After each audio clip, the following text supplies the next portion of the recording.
Good evening, and thank you for joining us on this Tuesday night. We want to begin tonight with the growing fears of an environmental catastrophe unfolding in Ukraine.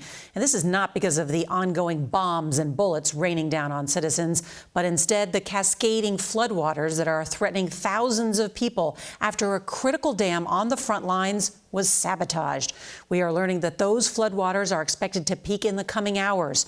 Ukrainian President Zelensky blamed Russian terrorists for blowing up the Soviet-era dam, calling it the largest man-made environmental disaster in Europe in decades. Take a look at these stunning satellite photos from before and then after the explosion. Look at all that water. It is rushing now towards cities and towns. Streets were turned into lakes and rivers, and homes and businesses swept away. And it comes just as Ukraine is beginning its long-planned counteroffensive to retake territory held by Russia. CBS's Debora Patta is going to start us off tonight with all the new developments.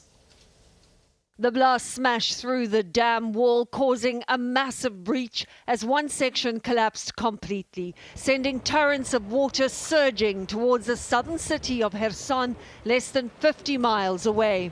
Homes partially submerged, some even floating away, and once fertile agricultural ground now a soggy wasteland. The flooding has forced the evacuation of thousands of people. Some fled under fire, others scrambled to protect their animals, like Tetiana, who frantically searched for her pets, begging one dog not to drown and searching for others in her waterlogged home.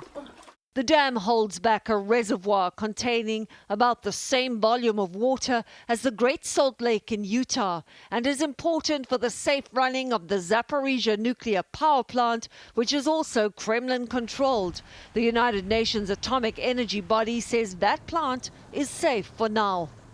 But Ukraine is furious. From official outrage in Kyiv with President Zelensky accusing Russia of a brutal war crime, to anger and loathing in Kherson.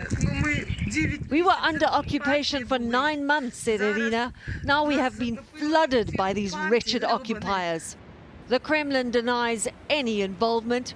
What both sides can agree on is that this has triggered an environmental disaster, endangering crops, drinking water, and an entire ecosystem, and a humanitarian crisis for the people of Kherson, who endured months of Russian fire only to be chased from their homes by rising water.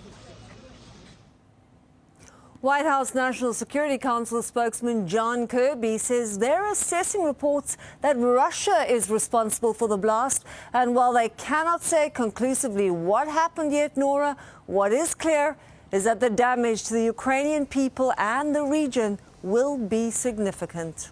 Devastating. Debora Patta, thank you.